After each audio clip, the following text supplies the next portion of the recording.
Breaking, Tonse Alliance collapses as KBF storms out Malawi politics in chaos. What was once presented as a united opposition front is now showing serious cracks. Kelvin Bwalya Fube, KBF, has walked out of the Tonse Alliance, raising urgent questions about the future of opposition unity in Zambia. Why did he leave? And what does this mean ahead of future elections? Good day, viewers. Welcome to another edition of InspirAfrica Official. I'm Nakash. You know, this week has been quite something in the world of Southern African politics, but what we're about to discuss today? This changes everything we thought we knew about Malawi's political landscape heading into the next electoral cycle. The Tonse Alliance, once hailed as the unbreakable coalition that would reshape Malawian democracy, has imploded in spectacular fashion. Picture this. A political partnership forged in the fires of opposition, strengthened through historic court battles, cemented by the promises of unity and change. An alliance that brought together 9 political parties under one banner, that defeated an incumbent president, that promised a new dawn for Malawi. And now it lies in ruins, fractured beyond recognition, shattered by accusations of betrayal, marginalization, and broken promises. But how does a coalition that seemed invincible just months ago crumble so completely? What forces tear apart alliances that were supposed to last through entire presidential terms? When leaders who once shared stages and strategies storm out of meetings, slamming doors on their former allies, what dark currents have been flowing beneath the surface? Was this collapse inevitable from the start, the natural death of a marriage of convenience? Or was it orchestrated, a calculated political maneuver by those who saw the writing on the wall? And perhaps most troubling of all, if the partners who promised to govern together cannot even stay in the same room, what does this mean for the millions of Malawians who cast their votes believing in that promise of unity? What happens when the KBF Foundation, one of the alliance's key pillars, declares enough is enough and walks away? What calculations are being made behind closed doors as political leaders reassess their futures? And in a nation where coalition politics has become the norm rather than the exception, does this spectacular failure signal the beginning of a new era of political realignment? The answers to these questions will determine not just the fate of individual political careers, but potentially the direction of Malawian democracy itself. Factual foundation. The revelation came to light on January 21, 2026, when the KBF Foundation, widely known as KBF, issued a bombshell statement that sent shockwaves through Malawi's political establishment. The Tonse Alliance, for those who need context, was formed in the lead-up to the historic 2020 fresh presidential election, a vote necessitated by the Constitutional Court's nullification of the 2019 elections. The alliance brought together the Malawi Congress Party, led by then-opposition leader Lazarus Chakwera, with 8 other political parties, including entities aligned with influential figures like Dalitso Kabambi, former Reserve Bank governor and a rising political force in his own right. The coalition's primary objective was singular and powerful: defeat the incumbent Democratic Progressive Party and its candidate, Peter Mutharika. And succeed they did.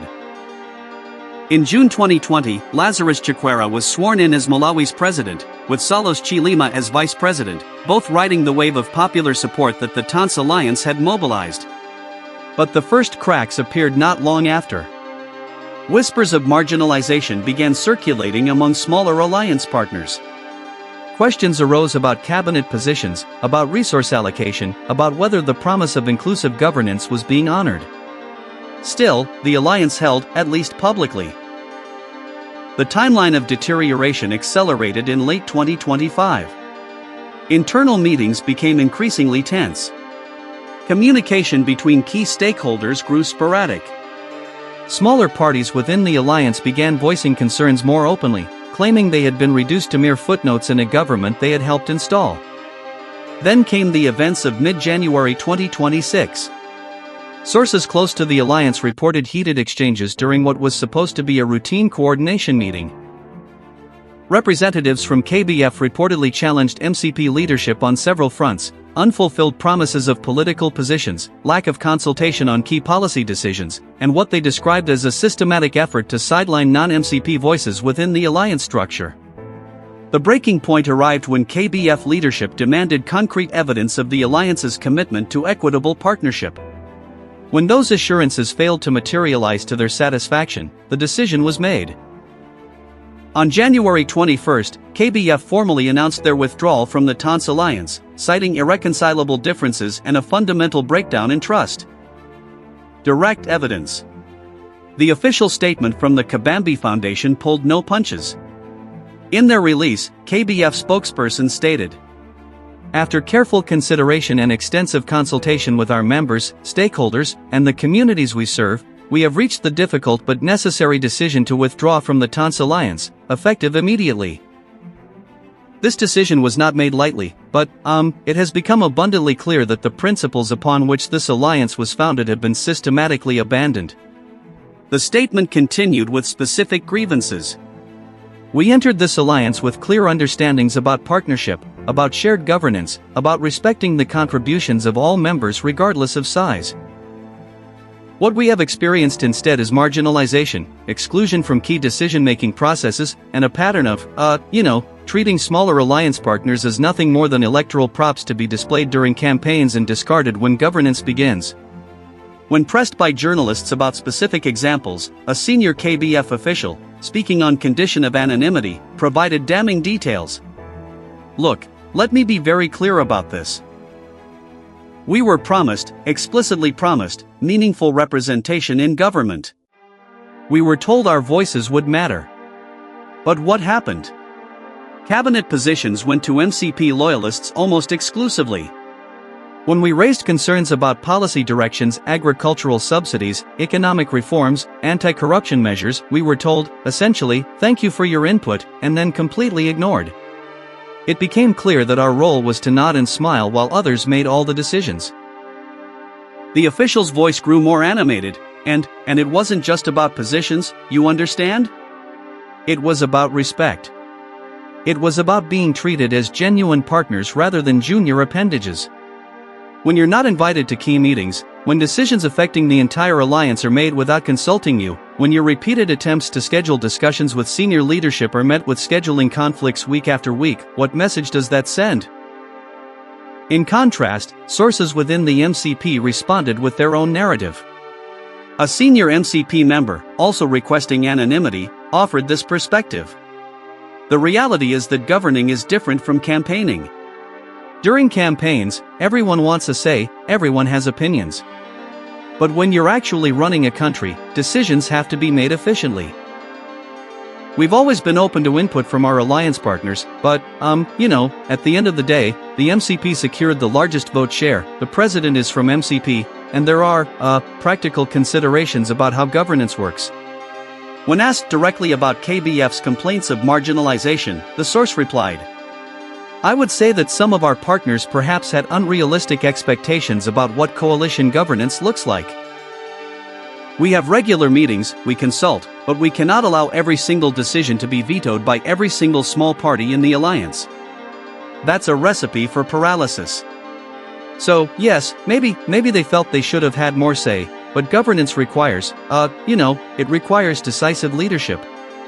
A particularly revealing exchange occurred during a leaked audio recording from what was reportedly one of the final alliance meetings before the split. In it, a KBF representative can be heard saying, "We are not asking to run the government. We are asking to be part of the conversation. There is a difference between consultation and notification. Right now, we are being notified of decisions after they are made, not consulted before." The response from what appears to be an MCP official, "Your concerns are noted. We will take them under advisement and ensure that future processes are more inclusive." The KBF representative fired back, "That is exactly the problem. Take under advisement, ensure future processes, these are the same empty phrases we have heard for months. We need concrete action, not more diplomatic language." Deeper analysis. The collapse of the Tonse Alliance carries implications that extend far beyond the immediate political calculations of the parties involved. First, there is the question of what this means for coalition politics in Malawi. The country has increasingly moved toward a multi-party democracy where coalitions are necessary to secure electoral victory. The 2020 election demonstrated that no single party could command an outright majority without partners. If coalitions are essential but unsustainable, Malawi faces a governance paradox. How to build the alliances necessary to win power while maintaining them long enough to actually govern effectively. Political analyst Dr. Chimomwa Banda, speaking to local media, noted, "This is not just about the Tonse Alliance. This sets a precedent. It tells smaller parties that joining coalitions might get you to State House, but it won't necessarily give you a seat at the table once you're there." That could fundamentally change how opposition parties approach alliance building going forward. From the perspective of the governing MCP, the departure of KBF and potentially other alliance partners presents both risks and opportunities. On one hand, they lose the political cover that a broad coalition provides, opening themselves to accusations of abandoning the unity message that brought them to power. On the other hand, they gain freedom to govern without the constant need to manage internal coalition politics. But there are legal and constitutional questions as well. Several members of parliament were elected under the Tonse Alliance banner. What happens to their seats? Do they remain as independents? Do they join other parties? Malawi's constitution and electoral laws contain provisions about floor crossing that could come into play, potentially triggering by-elections in certain constituencies. The opposition, naturally, has seized on the collapse as evidence of governance failure. The Democratic Progressive Party, still smarting from their 2020 defeat, issued a statement describing the alliance breakdown as inevitable consequences of a coalition built on expedience rather than principle. They argue that voters were sold a false bill of goods, a unity government that was never truly unified. However, observers note that the DPP's own history with coalition partners has been fraught, suggesting that the challenges facing Tonse are not unique to this particular alliance but rather systemic issues in Malawian coalition politics. There is also the Dalitso Kabambi factor to consider. The former Reserve Bank governor has cultivated a significant following, particularly among younger, educated Malawians in business communities. His political vehicle, through KBF, represents a potential third force in Malawian politics, neither traditional MCP nor DPP. By breaking from Tonse Alliance, Kabambi positions himself as an independent operator, potentially attractive to voters frustrated with establishment politics. Some analysts speculate that this move is calculatedly strategic, positioning Kabambi and KBF for the next electoral cycle with a narrative of principled independence. Others suggest it may be a negotiating tactic, creating leverage for better terms should reconciliation be attempted. What remains unclear is whether other Tonse Alliance partners will follow KBF's lead. If the alliance completely disintegrates, President Chikwera could find himself governing with a minority support base, making legislative progress increasingly difficult and raising questions about the stability of his administration. The silence from some alliance partners has been deafening. Several smaller parties that were part of Tonse have neither endorsed KBF's withdrawal nor explicitly reaffirmed their commitment to the alliance. This ambiguity suggests internal deliberations are ongoing, with various parties weighing their options. What is certain is that Malawi's political landscape has fundamentally shifted. The coalition model that seemed to promise stable, inclusive governance has proven far more fragile than many hoped. Whether this collapse leads to political realignment, early elections, or some form of reconciliation remains to be seen. Thank you so much for watching this edition of InspirAfrica Official. This is a developing story, and you can be absolutely certain that we will continue following every twist and turn as Malawi's political drama unfolds. What do you think about the collapse of the Tonse Alliance? Was this inevitable from the start, or could it have been avoided with better leadership and genuine commitment to partnership?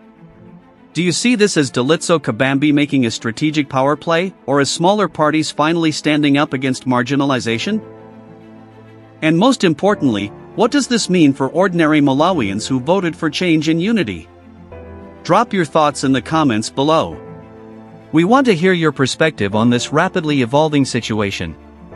Let's discuss, let's debate, let's make sense of this together. We'll be back tomorrow with more news, more analysis, and more of the stories that matter across Africa. Until then, stay informed, stay engaged, and keep asking the tough questions. This is Nakash, signing off. Take care, and see you in the next one.